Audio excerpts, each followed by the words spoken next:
Hello and welcome to PM Express. My name is Nana Ansakwa.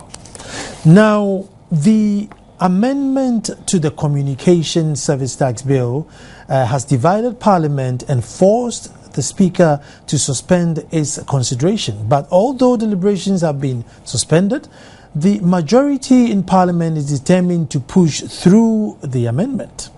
The proposed amendment will levy another 6%, 6 cents per minute on international calls coming into the country and internet usage such as emails. The majority is of the view that this amendment is urgent, while the minority disagrees. They have hinted of legal battle in opposition to plan to pass the Communication Service Tax Amendment. But that's not all. There have been proposals to levy energy bulbs, outboard motors, agricultural implements and tools. So the main question today on PM Express is, must we pay more to receive international calls or emails? Is it legal within the framework of the Melbourne Convention, of which Ghana is a signatory to? The convention stipulates that signatories can only levy taxes for services originating from its country and not from another country. I am going to take a quick break. When I come back, I will introduce to you my guest.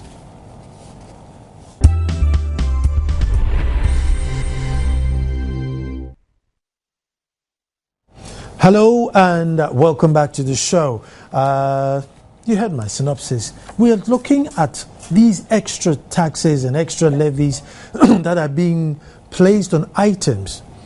Obviously, the state wants to increase revenue.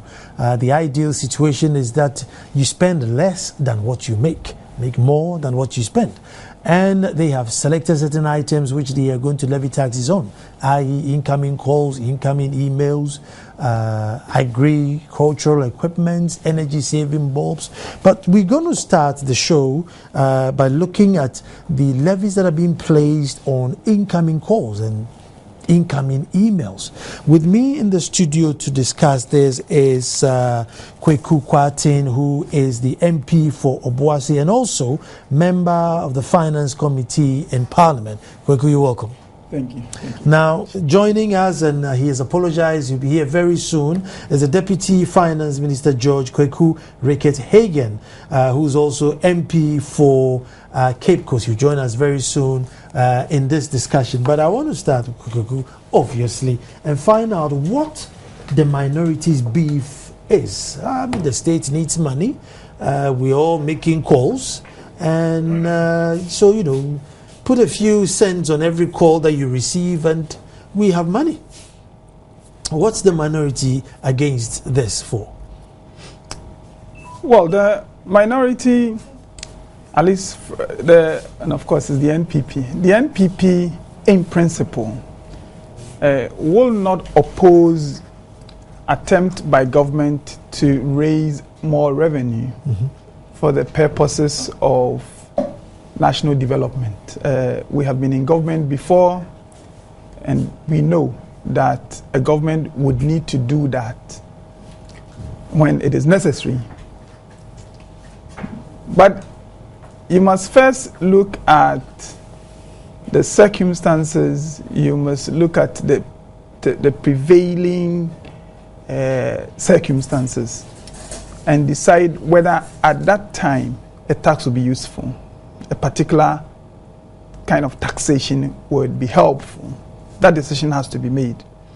And then two, in order that you can address that issue well, whether or not the tax measure will be helpful, you want to have a proper debate.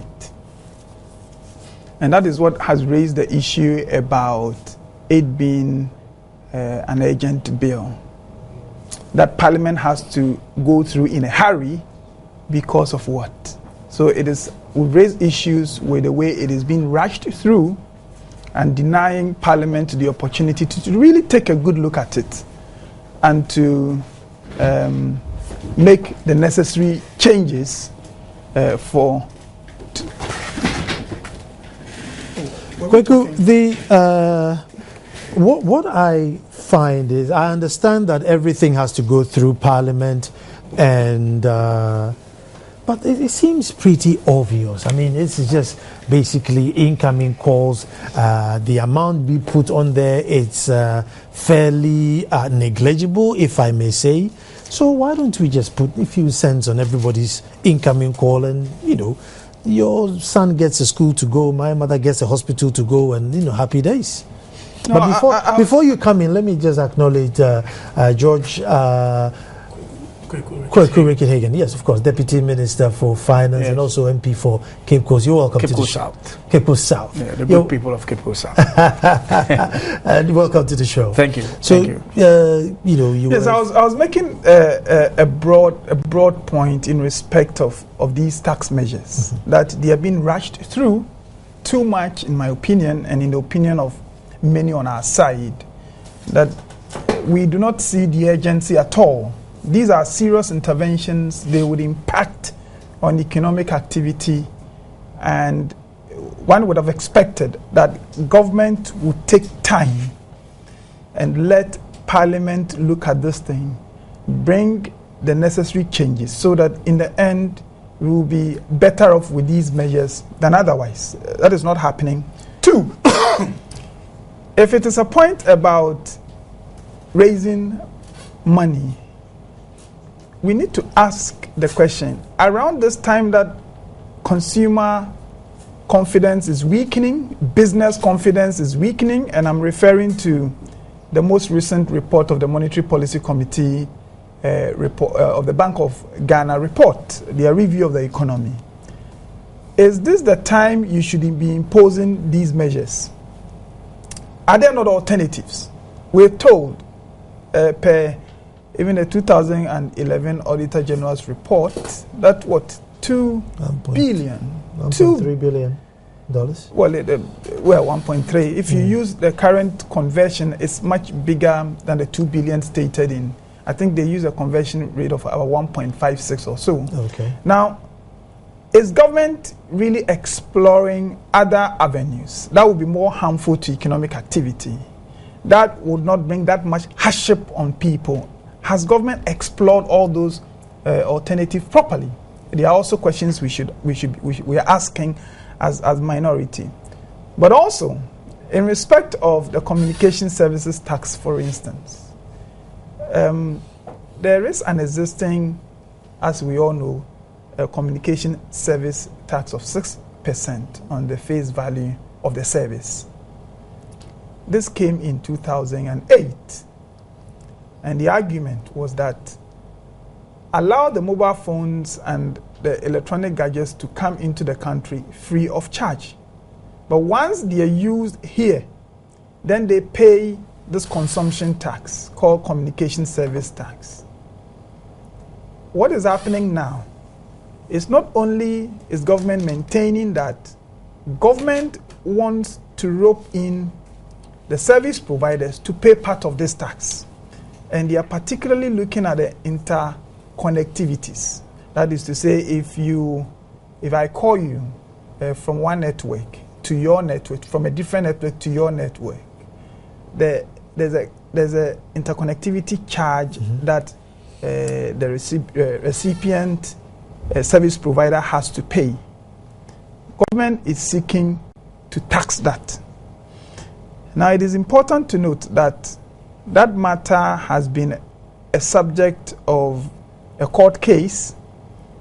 The judgment was given in favor of the service providers that any attempt to tax interconnectivity is double taxation, because it is part of their turnover for which they are required to pay taxes.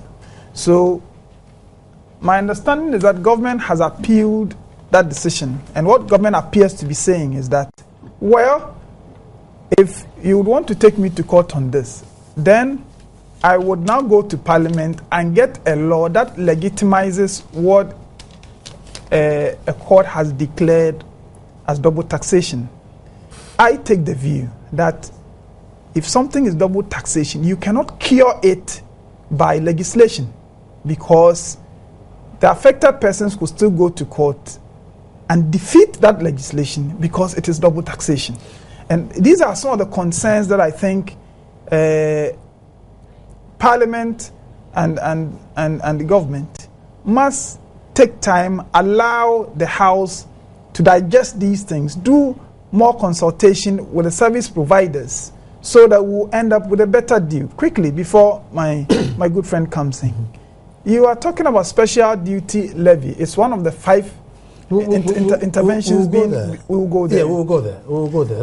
I just wanted him to comment on this one. But before you go, this is briefly. I mean, all the telecom companies belong to big boys from outside.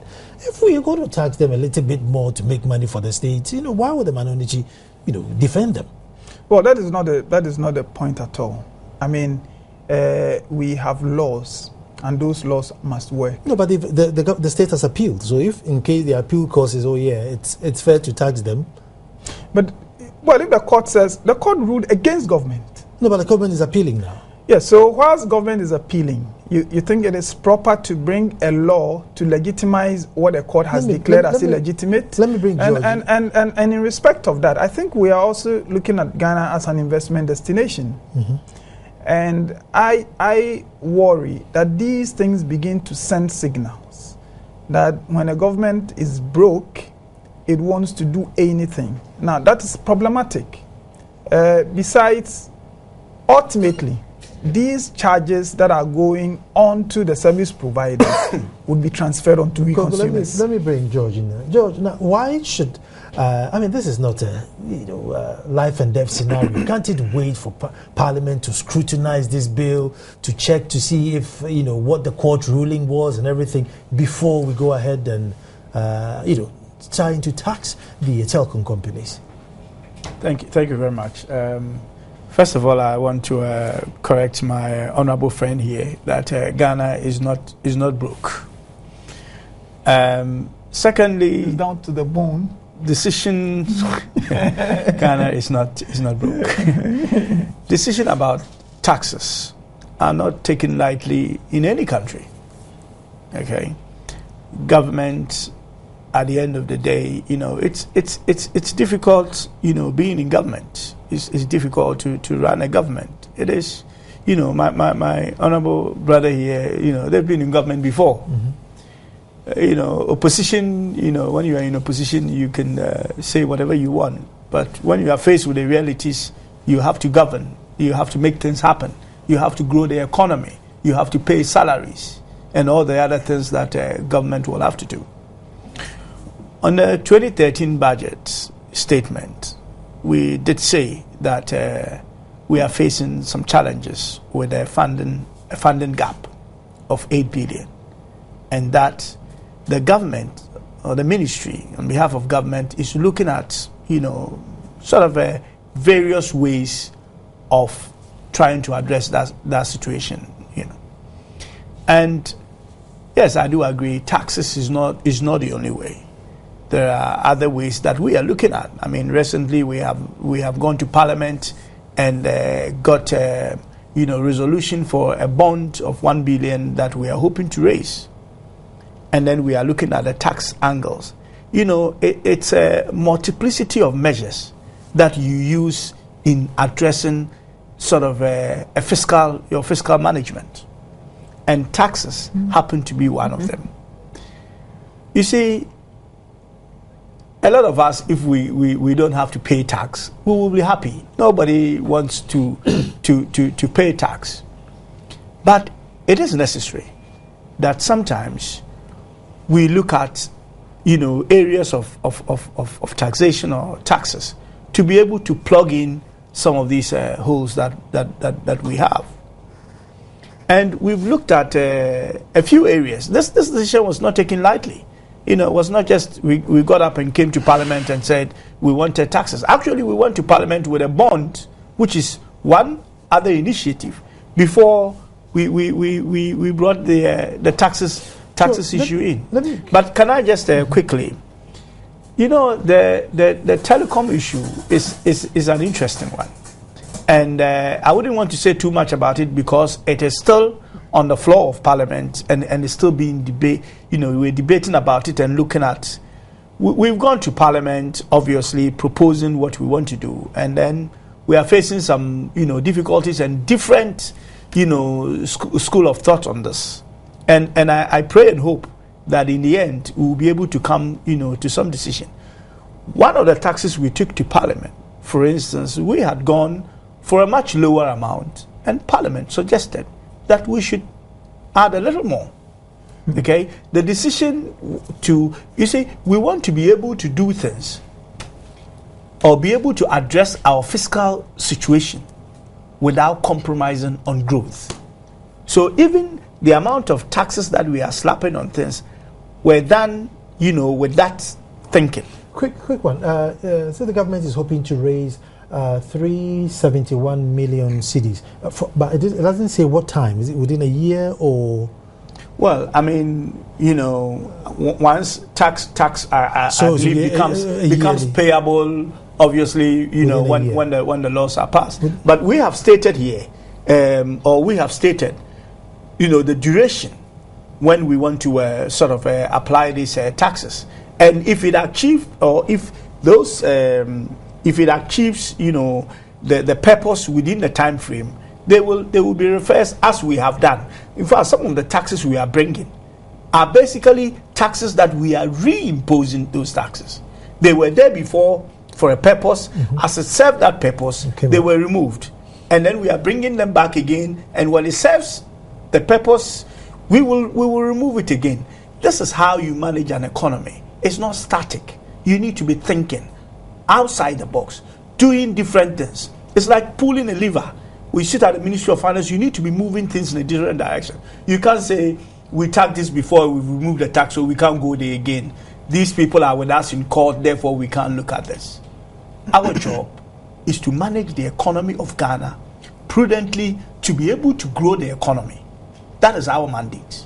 And we are doing all that we can without, imposing too much pain on the people, because we know a lot of problems that we have in this country, and all those have been taken into consideration. Quickly, I mean, the amount here, 371 million, with the loopholes in the system, we hear the harbors. I mean, there's an article here, there's 400 million missing in Boku, Jida. I mean, aren't there too many loopholes where maybe if we were prudent enough, you'd have raised this money even maybe in less than a year? Because that's what general society is worried about. Why must I pay more when every day I read that money's been squandered, that money's gone here, that's embezzled? I'm sure you are aware that a lot of measures, in fact, a lot of changes have happened at the Ghana, revenue authorities. We are addressing these issues administratively and all the other things that are causing the loopholes.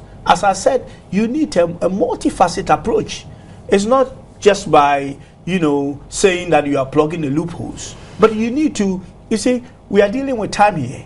People need jobs to do. We need to grow the economy. You can't say that, okay, I'm going to sit down and plan how we're going to do this, for the next 6 months or whatever. We need to take plans and take them timely. Let me bring it quick. It's easier to, pull the strings when you're outside of government. They need to plan, they need to tax, they need to grow the economy. So what is the alternative? Our alternative is that government must look within itself and cut waste first. If you look at the amount of money government is seeking to raise from these interventions for the rest of this year, that money could easily be raised by addressing some of the irregularities that have been uncovered in the government offices. And I say government offices because not just within the office of government itself, the presidency itself. We have seen the waste around JIDA. We have seen the waste uncovered by the Auditor General's report. We are saying that government must display a commitment to check itself and to convince Ghanaians that it is really down to the bone. Now, when the president said it was down to the bone in the earlier part of the year, of course, we all knew because of the bad expenditures of 2012, government was in fiscal difficulty. I mean, difficulty in respect of money, how it gets and spends money. But we didn't expect that the situation at the close of the second quarter would be so bad that government would rush to Parliament. 5 tax interventions at a go, emergency. And you want to tell us that that is a normal thing and that government is planning? If government were planning, we wouldn't be here. And that is precisely the concern of some of us. That the tendency by this administration to just go and borrow, then they come back and say... But hasn't any government borrowed? I mean, this is not the only government that's borrowed. You see, with respect, that is not a good question. You see, the fact that a government borrows does not mean every borrowing is right. And that is my discomfort when people say, oh, but you also borrowed. Yes, government must borrow, but we're saying that the borrowing must be done right, and it must be for the right purposes. There mustn't exist better or alternatives when you have to go and borrow. And that is the concern we're expressing. So really, I could agree with government on some of these measures if we would take time and look at it. For instance, you said we will go to the special duty levy. Yeah. But let me just chip in this. Okay. Government is saying that the majority, I think about 97 or 99% of items imported into this country are now going to suffer some import duties on top of the existing duties. And these include condoms. Can you believe that? Condoms, it includes cutlasses.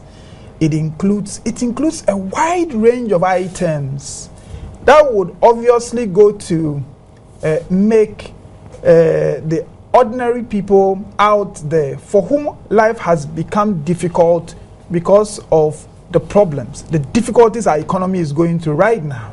You impose this additional burden on them. And you promise us that, that would make, you don't want to compromise growth. I mean, what he meant by that is that somehow you don't want to make it so difficult for businesses to have money and to expand their businesses, so that if you left money in their hands, they have a better opportunity of expanding their businesses, employing more people and reducing poverty. The government is saying that, we really don't want to do that. So what are we going to do? What we are going to do is that we are going to impose a national stabilization levy that will tax banks, that will tax. So it is very hard to understand what government strategy for our economy is. The government is here, so let me let George answer quickly to this, and then we'll go for a break and come back. George, you are not enabling growth. You are taxing everybody, the banks, cutlasses, condoms. I mean, things like condoms, with HIV being rife in this side of the world. Could we have chosen something else other than condoms? I think my honorable friend here can actually make his case without actually sort of a sense,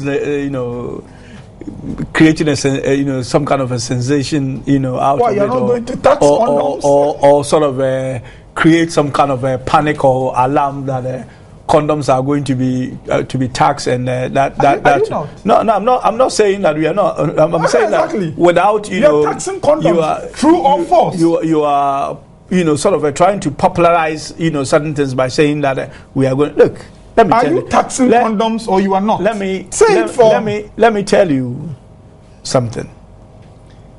As a government, okay, if you run a budget, you have two sides to your budget. You have an expenditure and you have a revenue side. When you net the two off together, you either get a surplus or you get a deficit. If you get a deficit, you must fund that deficit. And one of the ways to fund the deficit is look for money elsewhere, do borrowing, do other things.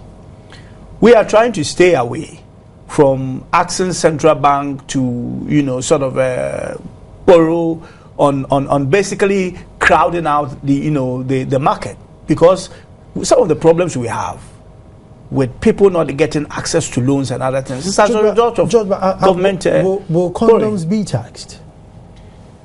Condoms, he's just mentioned condoms will be taxed. But supposing condoms are being taxed. Well, the bill is before you. Look at, you see, let's look at it. we are looking at 6 areas, okay? You can impose tax on just one item. He's saying we are taxing so many things. It's not about the number of things you are taxing. It's about how you are spreading, the burden of tax. You could just tax one area and heavily, and that could cause serious problems. So you are doing this in a very measured way, so that you sort of pass the burden, or if you like, if it's a risk, you spread the risk. I'm going to take a break and come back, but I think the things that the levies have been put on are normally for the things that the common man uses. Are the rich men being left there's a bit of alone? Sensationalization in this. But when we come back from the break, we'll find out. So stay tuned.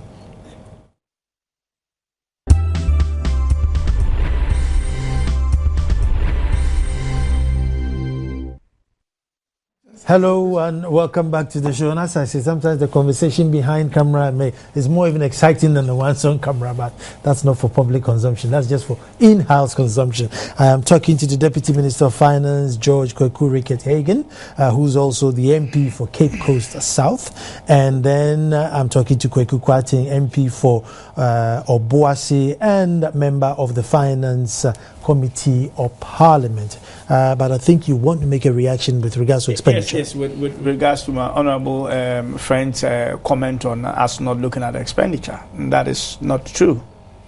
Look, fiscal discipline is about 2 sides.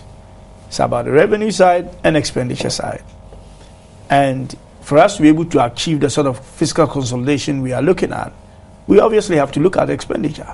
I mean, you are aware that there are certain things that we have looked at. I mean, quite recently we have removed subsidies on petroleum and all that. That is expenditure side. There are other things that we're doing. The bond that we are going for, we want to use it to replace an expensive bond that was taken under my honorable friend's government. We are going to the market to try and borrow cheaply to clear off that bond debt that they have left us. How much of it? Well, we are hoping to clear 250 of it. Of the 750. But yes, but what we are doing is actually we are going to use that to replace it by extending it, because we want to be able to get a longer benchmark out there in the market. Because at the moment we have only 4 years on that particular bond, because it expires in 2017. So by replacing it with, say, a new 10-year bond, then we stretch the benchmark, and obviously able to reduce the interest payment which we are paying on expenditure side for a bond that they went for and misused the proceeds of that bond. So we are having a lot of measures that we are using to address. Yes, there are other, at the moment there is a lot of reforms going on, from MDA level all the way to MMDAs, where we are putting system in place. Some of the things we've done, and it's not only our government, in the past, throughout our history, is that we have not been able to plan properly in certain expenditure items. For instance, infrastructure.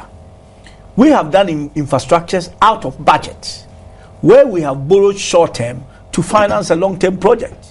We go for a 2-3 year bond to finance a 5-6 year project. That is a non-starter. The project, the bond itself matures before the project is completed. And we are trying to move away from that, where we will take these big infrastructure items out of budget, plan for them properly, and look for the right resources for them. It's as a result of that we are looking for PPP and other alternatives to finance serious infrastructure items. These are all measures that we are taking to lighten expenditure side, so that we'll be able to get the right balance. So the discipline, when we talk about fiscal discipline, you are not only talking about raking in money from revenue, taxes or whatever. You are also talking about looking at your expenditure, to look at wasteful items, to look at things that are not in line with core priorities of government, and try and do something about it. And this is what we are talking to our MDAs to look at. The system that we are putting in place are systems that will be able to capture all transactions or contract, goods and services, from district level all the way to national, so that, let's put it in a scientific way, at a press of a button, say at the Ministry of Finance, you will be able to capture all transactions so that we can plan properly and be able to make the right provisions. What we've not been able to do, one of the reasons that we've been, having this deficit situation from time immemorial is that because things are not being planned properly, because we are not able to capture all transactions, we are not able to make the right provisions for them. And as a result of that, you incur deficit. And we are addressing all these issues. We are doing a lot of things. It's not just about revenue. There are so many things which my honorable friend, I'm sure, knows that we are doing. Well, I would be glad if government was doing enough. I mean, it is always possible to speak very good English and to say we're doing this and we're doing that. In the end, people want to see the results. GIDA. Absolutely. The irregularities we're seeing at GIDA. People receiving money for no work done. Government gets doling out money to cronies, and you come back and you want to convince anybody within a space of anybody that you you come back and you want to convince anybody that somehow you're doing your best. Mr. Martin Amidu went to court within 2 years. He's been able to, that is if government will go after the money, secure for us victory in 2 different efforts by the people of this country. Quickly. I'm making. That's a whole different case. That's a whole different show altogether. I'm landing on a point. If that can happen within a year, government has been chasing the Woyome money since 2010. Where are the results? You see, I hate to let... No, see, because then I won't be able to allow him to react. And then it's not fair. So let's look at 20%. But I'm addressing the expenditure. Let's stick to the issues. I'm addressing the expenditure question. That when people see this from government, it is hard to convince Ghanaians out there that the condom you use should be taxed. And you see, when you get there, he says it's sensationalism and all that. There are 2 paracetamol. Not only is the special duty levy going to tax paracetamol, there is another levy, the amendment to the custom excise, the custom excise bill that is coming. That is also now going to tax the plastic in which the paracetamol is contained. So you have 2 tax interventions, one taxing the main paracetamol, another taxing the plastic into which you put, and you do this. I hope you're not against an environmental tax. You say? I said I hope you are not against an environmental tax. So long as the money will be used to improve the environment. I thought plastic tax had come down from 15 to 5%. It did not include, when it was 15, it did not include the pharmaceutical, those plastics that are used to contain pharmaceuticals. What government has done, of course, is to lower it from 15 to 10. He made a point about Parliament itself saying... I've got 15 to 5.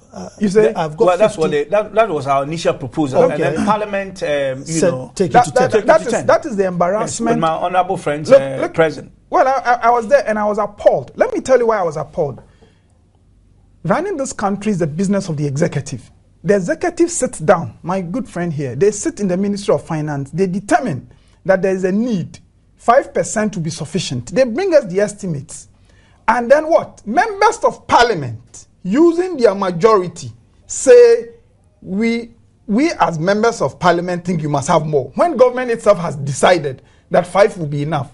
You see, Honorable, let me explain to my honorable friend why that decision. Maybe he hasn't appreciated. But whatever it was, what this is about. It's okay. But whatever has happened, it has moved from 15 to 10. Yeah. But the point I was making was that when it was 15, it did not cover plastics used for pharmaceuticals.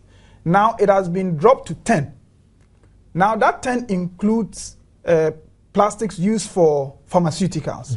So what it means is that the price of pharmaceutical products would be going up because obviously you are adding to the cost of the manufacturers. I think I need to. I'm sure my honourable friend, even though he was in the chamber, did not really comprehend the kind of argument that went on and led to this. Look, what the parliamentarians were saying, which I do agree to and I subscribe to that view, is that if you are going to if you're going to charge an environmental tax, there has to be a component of it, at least that deals with the environment. Okay, we have come up with this 5%, and they were saying that look, you government, 5% will be sufficient. Yes, will be sufficient. Okay. Okay, But Parliament thought that. How? Okay, let me explain to you. And then, you know, there's a point in doing that. You see, we have a lot of environmental issues with these plastics. And they are saying that, look, if you want to add a little, something a little, so that we can use it to sort of help improve the environment. That is where they are coming from. On the original 5%, was the improvement factor factored in? Well, the improvement factor was that obviously the department or the agencies, you know, they take money from government.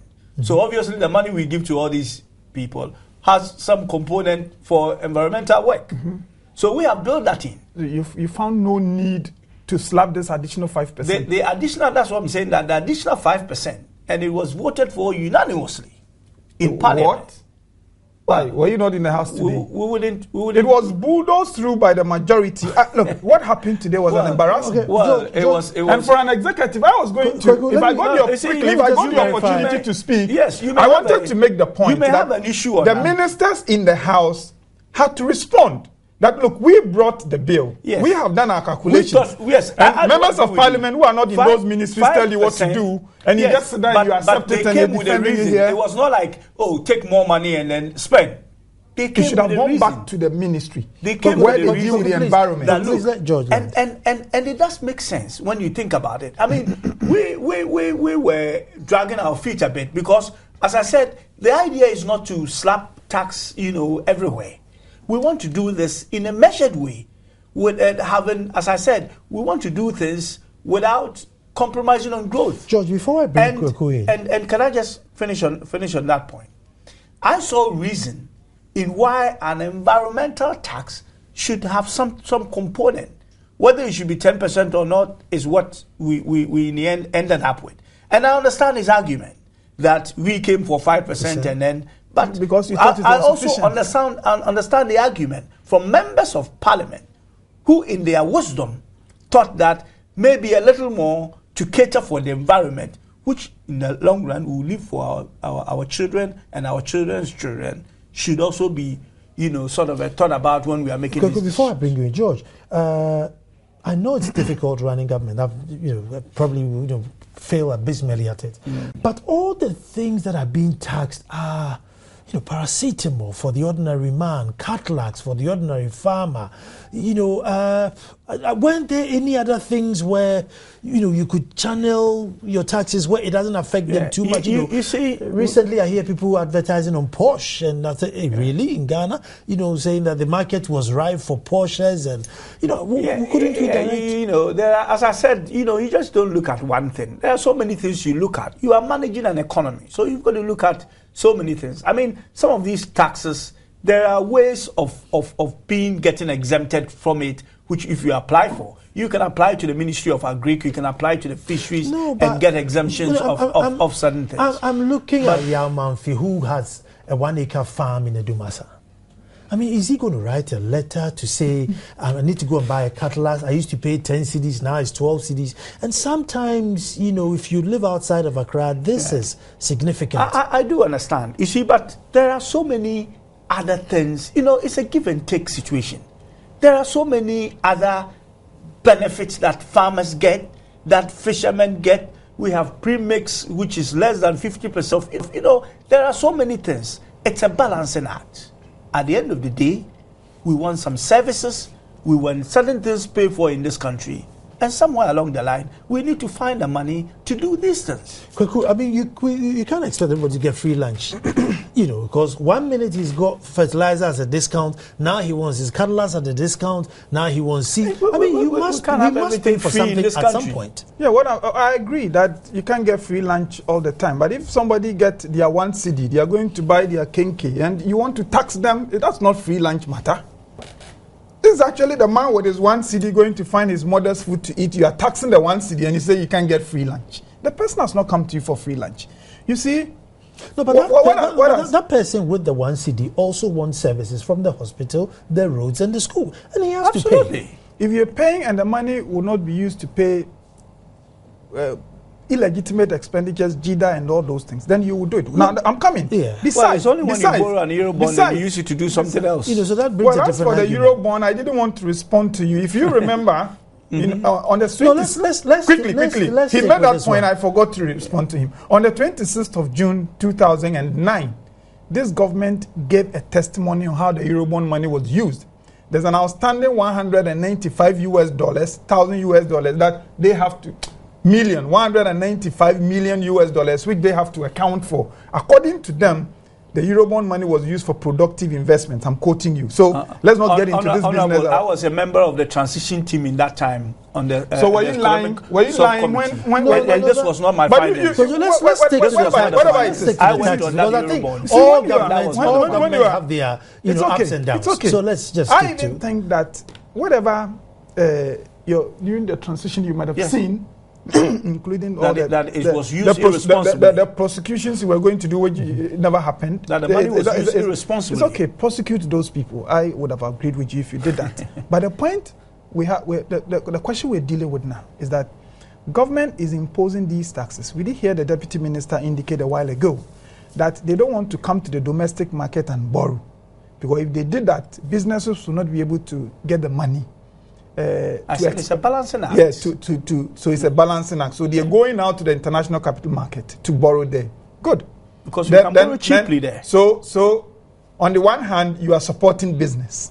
Then you say that, well, but at the same time, I have a mixture of interventions to raise money because the economy is down to the bone, and therefore I'll be taxing you national stabilization levy. If you import a plastic for your business, we'll be taxing you. It's a confused economic management strategy. Government must be clear in its mind what it wants to do. Does it want to encourage private sector expansion of the economy, or does government want to mobilize every money and do it as a central government? But is there a country in this world that you go and work and you won't get taxed one way or the other? I mean, the UKs and the Americans are doing 50% tax. Sometimes if you earn a certain amount, they take as much as 50% from you. But the business is still striving. As for taxation, I have made a point over and over again that taxation in itself is not wrong, and everybody knows that. But when you bring 5 tax measures at the same time, it's not because it's a size. But it's not the number of taxes you bring. But well, you are taxing condoms, you are taxing cutlasses, you are taxing lantern. The one the villages you are taxing all these things, and you say lessen the burden. It's a prudent fiscal management. Now, you are spreading it. Now, what is the spread? When the communication services tax was coming in 2008, what was the argument that allowed the mobile phones to come in free? When you use it here, then we charge you talk tax.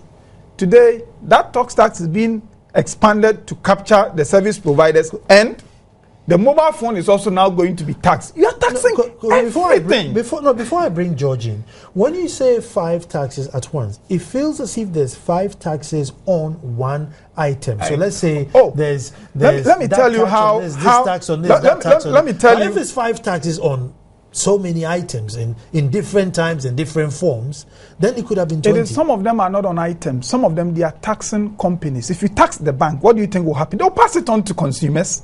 If you tax mining companies, all the companies you are taxing under the National Stabilization Levy, they will pass it on to consumers. In the end, the communication services tax, all the burdens that are being placed on the producers now, they will pass it on to consumers. The result would be that all these taxes would incident on the consumer. People will be worse off. That is the argument. One thing that amazes people is the state is struggling to provide energy.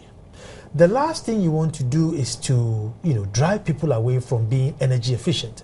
So if you tax things like generators and energy-saving bulbs, then it diffuses the whole object that, well, I don't get any benefit from buying an energy-saving bulb, so just give me any bulb and let me go and plug it on. You then have the burden of now buying more crude to power more. So then we are stuck in the same circle. I mean, I don't know what I want to let Honorable know that economic management is not static. It's dynamic. You don't say, we did this the last time, we said we weren't going to tax handsets. You've got to look at the situation. you have to be reading the economy all the time and bring up measures to either mitigate things or address issues. It is not static. That we charge this tax and we remove it, therefore we shouldn't. We remove the tax and we brought it again. But it's a balancing act. That's what I'm saying. Yeah. I mean, we looked at all this, the energy problem that we've had and all the other things. And we have come up with a measure that we thought will address the short-term liquidity situation that we have, and that when things stabilize, we will remove all. That's why we've got timelines on all this. The economy is not static. It's a dynamic. You said the economy is not in trouble. I'm telling you, things that were done. Now that the economy is not in trouble, you are doing these things. I want George to respond to the energy saving bulb generator business, because won't it eventually put pressure on you? Because if I was going to buy a bulb now, and now it's the same price or something, I'll just buy any bulb. You see, there are a lot of things in this country, that government do a lot of give and take. There are subsidies on so many things. We still have subsidies on a lot of things. Rightly so, because we are a poor country. Okay? Or if we call ourselves a middle income economy. But still, majority of our people are still poor. So we have all these subsidies here and there and all that. My brother, we cannot subsidize ourselves and grow out of subsidies. It cannot happen. Unfortunately, certain things need to be paid for. And we have to do it in a measured way that will grow the economy. In the end, what will grow the economy is investment. And we need to create that fiscal space to have that kind of savings that can translate into investment. Honorable, does it not bother you that at the time the Monetary Policy Committee says that consumer confidence is weakening, business confidence is weakening, imposing these measures, does it not worry you at all? No, you see, when you talk about consumer confidence is weakening, you've got to address it. You've got to look at what is causing consumer confidence. And probably we need a part 2 of this program. I've been talking to the Deputy Minister of Finance. I've been talking to Kweku Kwati, who's also MP for Boise and member of the Finance Committee in Parliament. And I'll try and see if I can get them back in so we can discuss this at length. Thanks for tuning in. My name is Nana Sakwa, and tomorrow we'll be back here to do it all over again. In fact, tomorrow we're talking to Spio Gabra. Very insightful. Stay tuned and watch.